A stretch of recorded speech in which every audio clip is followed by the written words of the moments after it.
ব্যাপারে, যে শাপলা চাওয়ার ব্যাপারে বা ৩টা দাবি এখন যেটা উঠিয়েছে সেগুলো। আবার যেটা বলে, অনেকেই বলে যে এখানে জামাত তাদের ইন্ধন দিচ্ছে। আসলে সেরকম আপনি কোনো কিছু দেখেন কিনা? ধন্যবাদ। মনিরের প্রতি শ্রদ্ধা রেখে বলি, ইউনূস সাহেব কিভাবে বলেছেন সেটা। আপনার যে আপনি একবার লাইন থেকে বের হয়ে আবার ঢুকেন, কারণ আপনার যখন কথা বলেন তখন আমি কথা বলতে পারি না, বা আপনিও কারোর মধ্যে কথা বলতে পারবেন না হয়।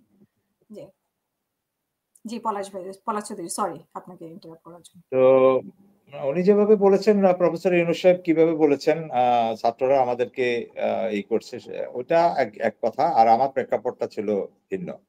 আমি আরেকভাবে বলেছি, এটা আমি ওনাকে সংশোধন করে দিলাম। আমি কখনো ইউনূস সাহেবের কথাটার ইকো করিনি, বা এটা আমি করার পক্ষপাতীও না। উনি যেভাবে বলেছেন, এটা ছাত্র জনতা বলতে সবাই, সবার, আপনি আমি সবাই, সকল জনতারই ফলে এই সরকার এবং এই ৩,০০০ ছাত্র জনতার রক্তের বিনিময়ে, হত্যার বিনিময়ে এই সরকার। এটার বাইরে আর কারো কোনো মানে মাস্টার মাইন্ড ওইটা সেটা অবদান এগুলো আমরা কোনোটাতে যেতে চাই না। কারো কিছুতে আসছে গেছে, এটার সাথে আমি একমত না। এবার প্রশ্ন আপনারটা, আপনি ছেলে মানুষের কথা বলেছেন। হ্যাঁ, কিছু অংশে আমি তাদের বক্তব্যের সাথে একমত নয়। যেটা আমি একমত পোষণ করছি মনিরুজ্জামান ভাইয়ের সাথে, যে মানে তারা শাপলা চেয়েছে, ওইটাকে ডিপেন্ড করতে গিয়ে ধানের শীষকে নিয়ে কথা বলা, এটা আমি পছন্দ করিনি। আমি আমি মনে করি যে এটা থেকে তারা সতর্ক হওয়া উচিত। এইটার সাথে এটাকে গুলিয়ে তারা এই ধরনের মন্তব্য দেওয়া থেকে তাদের ইয়ে করা উচিত, পরিহার করা উচিত। আমি এটাকে মোটে পছন্দ করছি না। আমি সোজাসুজি বললাম। ধানের শীষ ধানের শীষে। হ্যাঁ, ওইটা জাতীয় প্রতীকের সাথে এমনি করে বাঁকানো আছে, এত যুক্তি তর্কের তো তাদের দরকার নেই। একটা কথায় ছেলে মানসিকই, এটাই ছেলে মানসিকতা। আপনার কথার সাথে সত্যতা মিলে এটাই তাদের ছেলে মানসিকতা। এখন কথাটা হলো যে তারা ওই জায়গাটাতে গেলেই তো হয় যে আমাকে আগে দেখান, মানলাম আমি এটা জাতীয় প্রতীক, শাপলা আমার রাষ্ট্রীয় প্রতীক, আপনি আমাকে সে আইনটা দেখান, যে আইনটা, তারা যদি এই কথাটাই শুধু স্ট্যান্ড করে যে আইনটা দেখান যে এরকম প্রতীক দেয়া যাবে না, এটা কোথায় লিখে আছে। এখন প্রশ্ন হচ্ছে যে তারা বলছে নির্বাচন কমিশন এটার উত্তরে বলেছে যে তাদের কাছে যেটা আছে সেটা হলো যে তাদের তফসিলভুক্ত যে 50টা প্রতীক আছে ওইটার ভিতরে নেই। এখন কথাটা হলো যে কি, এটা আবার তারা বলছে যে এটা যেটা ছিল, প্রাথমিক যেটা ছিল তখন এখানে শাপলা ছিল, যেখানে হয়তো 70টার মতো ছিল, 80টার মতো ছিল, সেখান থেকে এটাকে চুজ করে আনতে 50টা এনে তারা গেজেট প্রকাশ করেছে। এখন সংবিধান যেখানে সংস্কারের প্রশ্ন উঠছে, যেখানে আপনার বড় বড় জিনিস সংস্কার হচ্ছে, সেখানে আপনি একটা গেজেটে মার্কা এটা থাকবে, থাকলো না, এটা জাস্টিফিকেশন কি, এটা আর তফসিলভুক্ত করা যাবে না, এটাও তো নির্বাচন কমিশনের ছেলে মানুষই।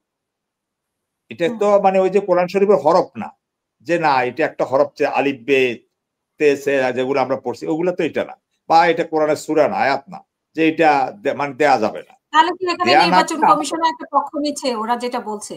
মানে আপনারও কি মনে হয় যে নির্বাচন কমিশন? এটা তো তাদের কথাতে তারাই পড়ে, আমরা বলা, আপনি আর আমি বলার তো না। আমি বলছি ওরা যেরকম ধানের শীষ নিয়ে এটাকে উদাহরণ দিয়ে তারা যে দৃষ্টতা করছে, এটা যেমন সমর্থনযোগ্য না, নির্বাচন কমিশনের এই সিলি কথাটা না বলে, যেখানে ওরা যে ফাঁকটাতে ঢুকতে চাচ্ছে, তারা যেটাকে দেখছে বা অন্যরা বা আমরা যেটাকে পর্যবেক্ষণ, এটা তো নাই যে আমার রাষ্ট্রীয় প্রতীক এটা মানে কোথাও ব্যবহার করা যাবে না নির্বাচনের প্রতীক হিসাবে, এই হিসাবে সেই হিসাবে, এরকম একটা প্রজ্ঞাপন হোক, এটা রাষ্ট্রীয় কোনো বিধিবিধান আমাদের সংবিধিত বিধিবিধান আছে কিনা, নাই। যদি এটা না থাকে তাহলে ওরা তো চাইবে। এখন ওদেরকে সন্তুষ্ট করার জন্য আপনি সুন্দর ব্যাখ্যা তৈরি করেন, সেটা না করে আপনি যে করেন, তখন তো স্বাভাবিকভাবে নির্বাচন কমিশনারকেও তো মনে হবে যে তারাও তো ছেলে মানুষই করছে। আমি এটা বোঝাতে চাচ্ছি, কিন্তু এটার সাথে আমি আবার তাদের ছেলে মানুষটাকেও সমর্থন করছি না যে তারা এটার সাথে এটা বলার দরকার নেই। এটা হলো আমার শাপলা সংক্রান্ত বিষয়ের কথা।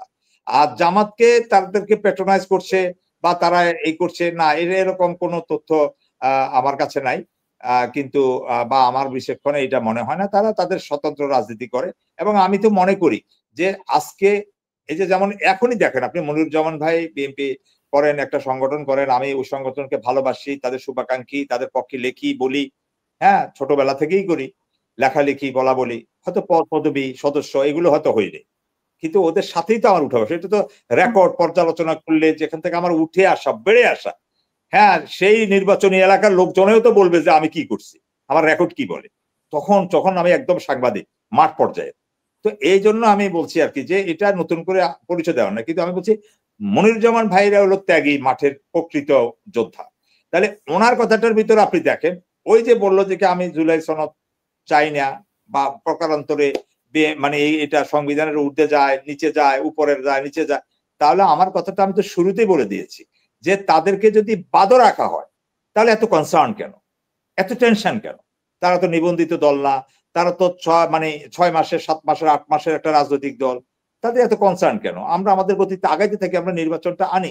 এই যে বিএনপির কথাটা আমরা যে জায়গাটাতে বলি, যেই যে বিএনপির যে কথাগুলো আছে, আমরা মনে করতেছি বিএনপি অহেতুক কিছু অপ্রাসঙ্গিক কিছু কাজে যাচ্ছে, যেখানে বিএনপির ঘরের ভিতরে আপনি দেখেন যে বিশাল বিশাল মানে গর্তগুলো তৈরি হয়ে আছে। সেখানে ধরেন বিএনপির অনেক ত্যাগী নেতা নির্বাচনী দৌড়ে বাদ পড়ে যাচ্ছে। হ্যাঁ, আমার নির্বাচনী এলাকায়ও আছেন যিনি 20 বছরের এমপি ছিলেন। হ্যাঁ, তাকে চ্যালেঞ্জের মুখে পড়তে হচ্ছে, অপমানিত হতে হচ্ছে। হ্যাঁ, তার থেকে অস্বীকার করা হচ্ছে। এখন সুবিধাবাদী আরেকটা শ্রেণী সেখানে তৈরি হয়েছে। এখন ওই শ্রেণী তৈরি হওয়ার পর এখন ওইদিকে চলে যান। আসেন আপনি ইলিয়াস পত্নী ভাবি, আমাদের লুনা ভাবির কথা আপনি দেখেন। এখন কথাটা হলো ইলিয়াস আলী একটা বিশ্ব কাঁপানো গুমের ঘটনা। এখন কথাটা হলো যে কি এমন ঘটনা পড়লো যে ইলিয়াস আলীর ওই নির্বাচনী এলাকাটাতে হুমায়ুন কবির সাহেব নামের ওই মানে একজনকে পররাষ্ট্র বিষয়ক কি উপদেষ্টা, ওনাকে 80 নমিনেশন দিতে হবে ওই আসন। তাহলে বা ওইখানে ওনাকে দিয়েছিলেন। তাহলে দেখেন আপনি এই যে কতগুলো, এইটা আপনি মনে করেন যে বিএনপি তৃণমূলের কর্মীরা বা বিএনপি কে যারা ভালোবাসে তারা এটা হজম করতে পারবে?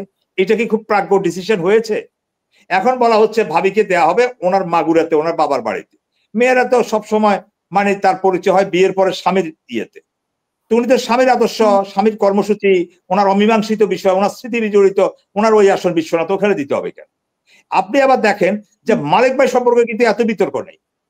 কেন নাই? এই যে আমাদের যুক্তরাজ্য বিএনপির উনিও তো নির্বাচন করবেন, উনিও তো মাঠঘাট চষে বেড়াচ্ছেন। তাহলে ওনাকে নিয়ে তো আমাদের কোনো কনসার্ন নাই। কেন নাই? বিকজ মালিক ভাই প্রচন্ড রকমের যুদ্ধ করছে আমাদেরকে। হ্যাঁ, মানে ওই সময় বিএনপি কে সাপোর্ট দেয়া, টকশোতে বলা। হ্যাঁ, উনি যে এইভাবে একাই ধরে রেখেছেন, তাহলে ওনার অবদানটা আমাদের কাছে দৃশ্যমান। বিএনপির কোটি কোটি নেতা কর্মীর কাছে ওনারটা দৃশ্যমান। কিন্তু মিস্টার হুমায়ুন সাহেব, ওনাকে তো প্রমাণ করতে হবে যে ওনার শেষ, উনি যদি পর্দার আড়াল থেকে যদি কোনো সহযোগিতা করে থাকেন, হতে পারে, আমরা শ্রদ্ধা করি। তার জন্য তো আরেকটা নির্বাচনী এলাকা হতে পারে, কারণ যে কোনো ওনার জন্য বগুড়া থেকেও তো একটা আসন ফ্রিজ আপ করা যেতে পারে। মানে পার্সোনাল কোনো অনুভূতি যদি তারেক রহমান সাহেব বা জিয়া পরিবারের ওনার প্রতি কোনো থেকে থাকে। কিন্তু আমি বলছি দৃশ্যমান ভাবে তো হুমায়ুন কবির সাহেবের কোনো অবদান বিএনপি তৃণমূল নেতারা জানে না, যেটা